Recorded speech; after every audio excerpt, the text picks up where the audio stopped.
आपका हमारे कहानी की रातें चैनल में स्वागत है। अगर आपको हमारा कंटेंट पसंद आए तो हमारे चैनल को सब्सक्राइब करें और बेल आइकन दबाएं। यह एक अंधेरी खामोश रात है। पूरा चांद बादलों के बीच छुपा हुआ है और रघुनाथपुर गांव का रहस्यमय शांति फैली हुई है। ठंडी हवा पेड़ों से फुसफुसाते हुए आ रही है। गांव बिल्कुल सुनसान लग रहा है। कभी कभी दूर से कौवे की आवाज सुनाई देती है। कैमरा एक पुराने जीर्ण शीर्ण घर पर फोकस करता है जो गांव के बाहरी इलाके में स्थित है। यह घर कई सालों से वीरान पड़ा हुआ है और यह रात के आसमान के खिलाफ डरावने ढंग से खड़ा है। हवा में एक अनकही डर का एहसास है। कहानी आज से 30 साल पुरानी है, जब इस गांव में कुछ ऐसा हुआ था जो कभी नहीं भूलने वाला था। और जब अमावस्या की रात होती तब ये घटनाएं फिर से जिंदा हो उठती थीं। घर के अंदर एक युवा लड़का राजत अपने हाथ में लालटेन लिए हुए प्रवेश करता है। वह एक बाहरी आदमी है, एक शहरवासी जिसे हाल ही में इस घर के बारे में कई अफवाहें सुनने को मिली थी। वह अज्ञात खतरों से बेखबर है।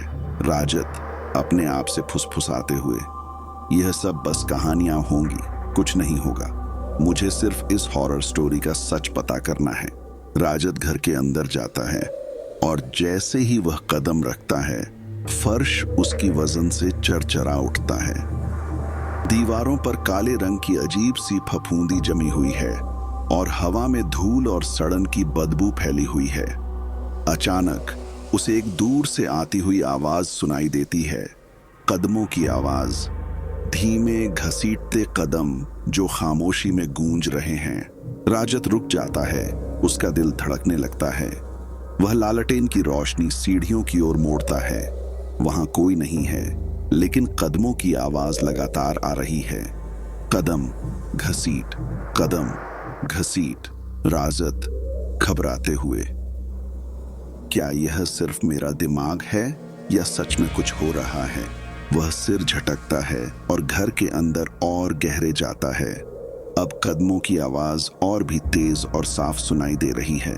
वह एक कमरे का दरवाजा खोलता है जो बाकी हिस्सों से बहुत ठंडा लगता है। फर्श पर पुराने पैरों के निशान हैं, जैसे किसी ने हाल ही में कमरे में चलकर रास्ता छोड़ा हो। जैसे ही राजत आगे बढ़ता है, उसकी नजर एक बड़े धूल से सने आईने पर पड़ती है जो एक दीवार पर टंगा हुआ है।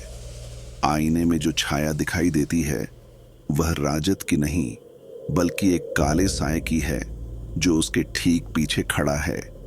वह पलटता है, लेकिन वहां कोई नहीं है। राजत घबराते हुए, क्या हो रहा है? यह सब कुछ अजीब सा लगता है। अचानक दरवाजा जोर से बंद हो जाता है, जिससे एक खौफनाक आवाज गूंज उठती है। राजत उसे खोलने की कोशिश करता है, लेकिन वह बंद है। वह संघर्ष करता है, लेकिन दरवाजा नहीं खुलता। कमरे की हवा अब और भी ठंडी हो गई है और कानों में धीरे धीरे फुसफुसाने की आवाजें गूंजने लगती हैं। वह आवाज अब और भी तेज हो जाती है, जैसे यह दीवारों से आ रही हो। आवाज फुसफुसाती हुई, लगभग अधूरी, राजत, राजत, तुम यहां हो ना? राजत रुक जाता है और उसकी सांसें ठंडी हवा में धुंधली दिखने लगती हैं। आईने में जो साया था वह अब और पास आ रहा है, धीरे धीरे उसके करीब बढ़ रहा है, जबकि वह खड़ा है। राजत चक्कर खाकर पीछे दीवार से टकरा जाता है। अचानक उसे गांव के अतीत का एक किस्सा याद आता है, उस घर की किंवदंती। फ्लैशबैक। एक समय गांव के लोग इस घर में एक अनुष्ठान करने आए थे ताकि गांव को एक श्राप से मुक्त किया जा सके, लेकिन कुछ गलत हो गया। अनुष्ठान विफल हो गया और घर उन आत्माओं का बंदी बन गया जो बेकार मर गई थीं। हर अमावस्या ये आत्माएं जिंदा हो उठती थीं और वे जीवितों को अपना शिकार बनाती थीं। राजत चिल्लाते हुए, डर से कांपते हुए, मैं यहाँ से बाहर नहीं निकल सकता। यही मेरी आखिरी रात है।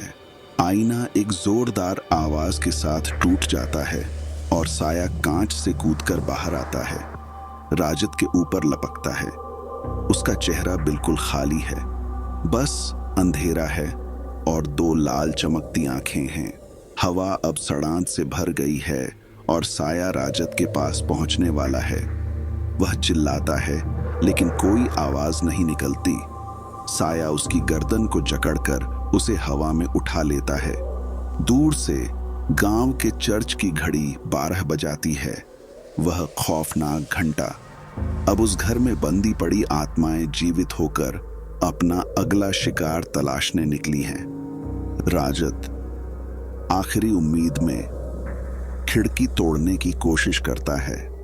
वह उसमें घुसने की पूरी ताकत से कूदता है, लेकिन जैसे ही वह खिड़की से टकराता है, यह पत्थर की दीवार की तरह लगती है।